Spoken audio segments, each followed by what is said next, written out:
Amigo oyente, hoy regresamos a esta primera epístola del apóstol Pablo a Timoteo, y debemos decir que es una epístola maravillosa.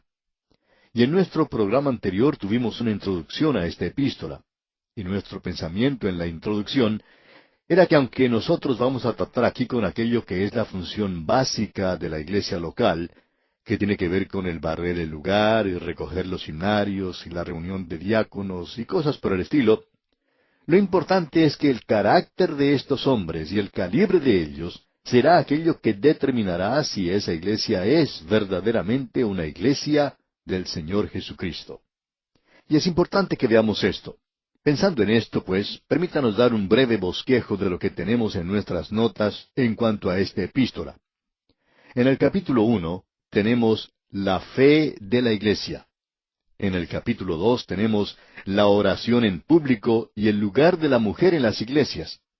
Y amigo oyente, eso va a despertar un poco de interés.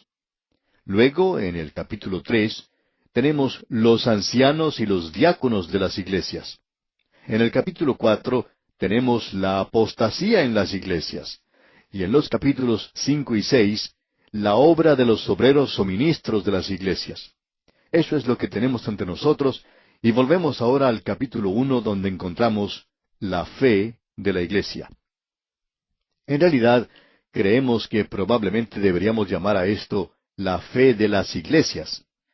Ahora, en los primeros 2 versículos tenemos la introducción a esta epístola, y es algo bastante destacado. Es destacado porque es diferente a todo aquello que usted encuentra en las otras epístolas del apóstol Pablo.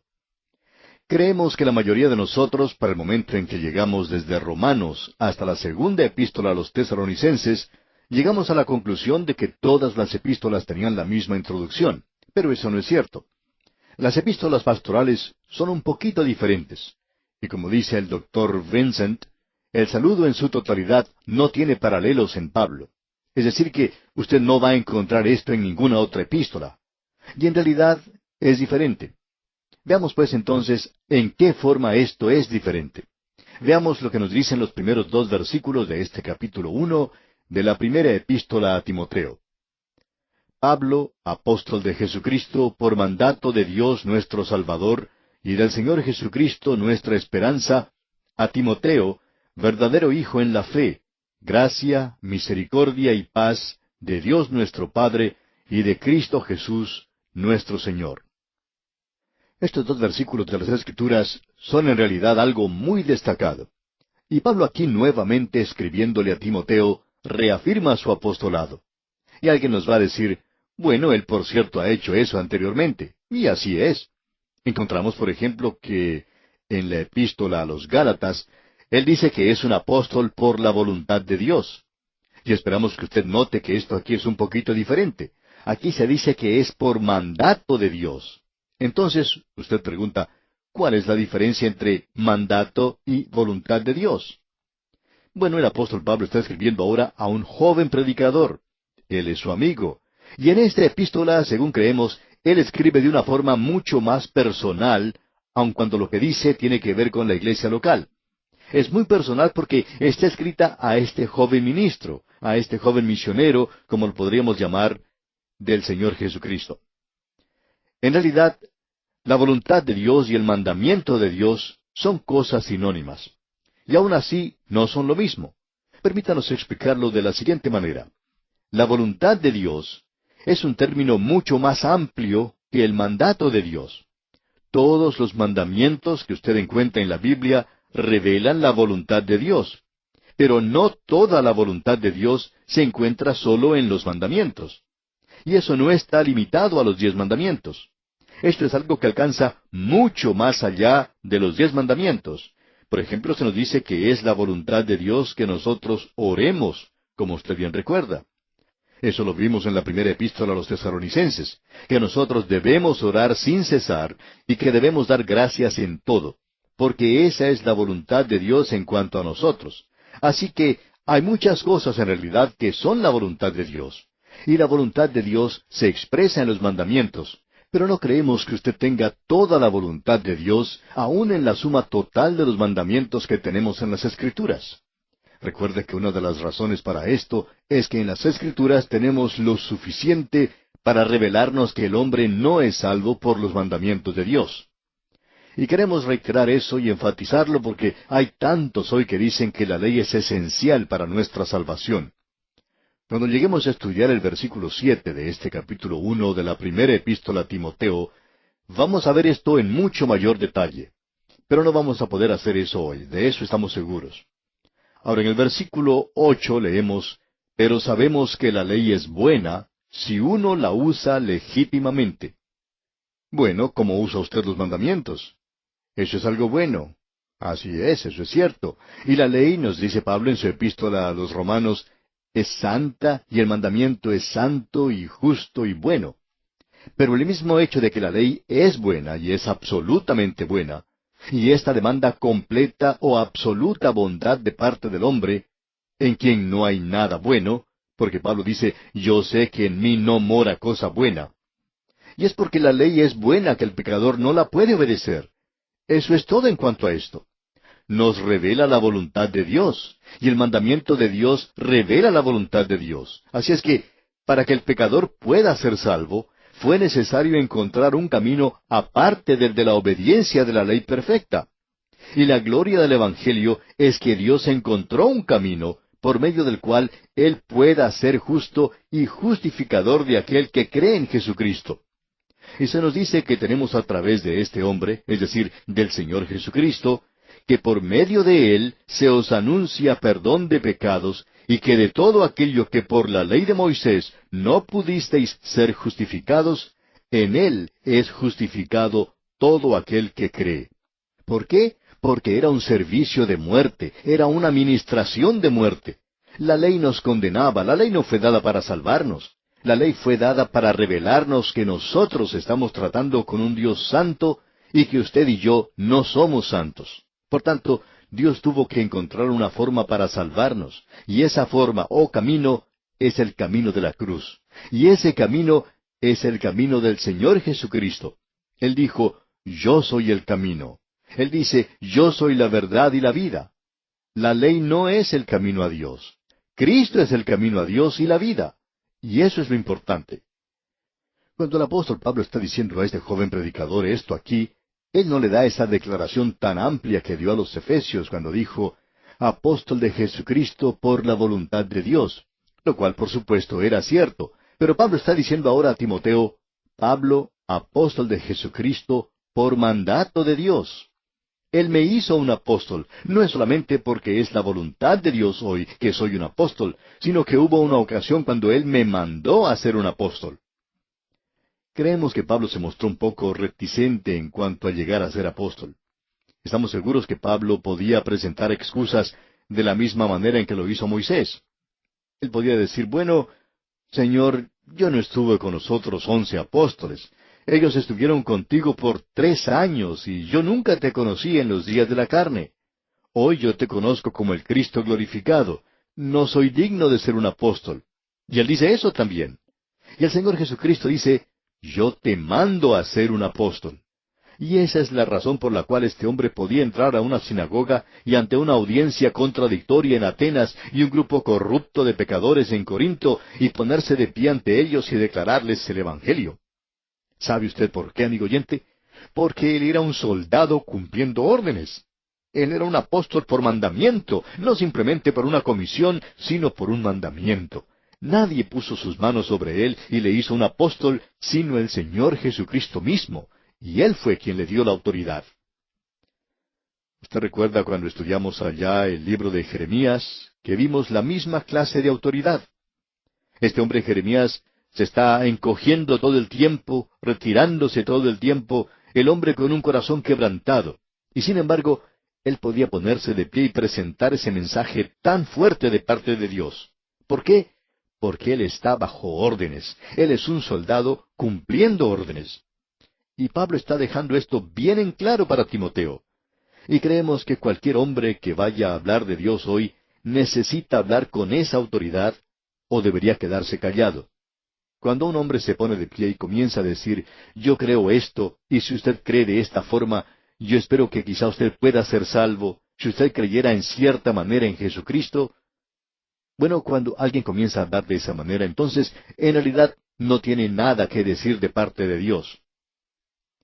Veamos ahora qué clase de apóstol es Pablo en este versículo 1. Leamos otra vez. Pablo, apóstol de Jesucristo, por mandato de Dios, nuestro Salvador, y del Señor Jesucristo, nuestra esperanza. Bueno, ¿es Dios nuestro Salvador? Por cierto que lo es. De tal manera amó Dios al mundo que dio a su Hijo unigénito. Él es el Salvador. Y del Señor Jesucristo nuestra esperanza, dice Pablo.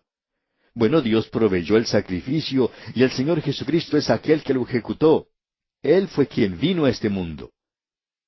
Tenemos luego aquí esta declaración un poco extraña. Dice, nuestra esperanza. Eso es algo extraño porque no se usa muchas veces. Y para decir la verdad, usted va a encontrar que se usa solo otra vez, y es en el libro de Colosenses. Y allí Pablo dice, Cristo en vosotros es la esperanza de gloria. El Señor Jesucristo murió para salvarle, amigo oyente. Él vive para mantenerle a usted salvo, y Él va a venir un día y lo llevará a usted para poder consumar esa salvación.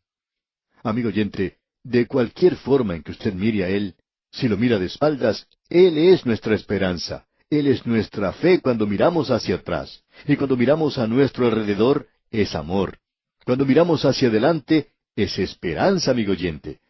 Y es la esperanza por todo el tiempo, y está anclada en la persona de Jesucristo. Como usted puede apreciar, esta introducción es un poquito diferente. Luego él dice, a Timoteo, verdadero hijo en la fe. Su nombre es Timoteo. El nombre Timoteo es formado por dos palabras que significan aquello que es muy estimado para Dios. Y creemos que es bueno que notemos eso. Este hombre era muy estimado para Dios. Él también era muy estimado para el apóstol Pablo y para la iglesia local en aquel día. ¡Qué cuadro más maravilloso el que tenemos aquí! Ahora permítanos decirle unas palabras en cuanto a Timoteo. Timoteo se nos presentó y dijimos algo en cuanto a él cuando estábamos estudiando allá el libro de los Hechos. También cuando estábamos observando lo que decía, por ejemplo, la epístola a los Efesios y luego la epístola a los Filipenses. Su padre era griego. Podremos ver eso cuando leamos un poco más en esta carta. Su abuela Loida y su madre Eunice eran creyentes antes que él. Él vivió en Listra y ese fue el lugar donde Pablo fue apedreado, y también creemos que fue levantado de entre los muertos, digamos de paso. No estamos seguros, pero esto puede que haya tenido mucho que ver con la conversión del joven Timoteo. Quizá él era como cualquier otro joven, un poco escéptico, pero de seguro que eso lo pudo convencer a él. Y él llegó a ser un seguidor de Pablo después de su conversión. Él era un hombre que tenía muy buena reputación.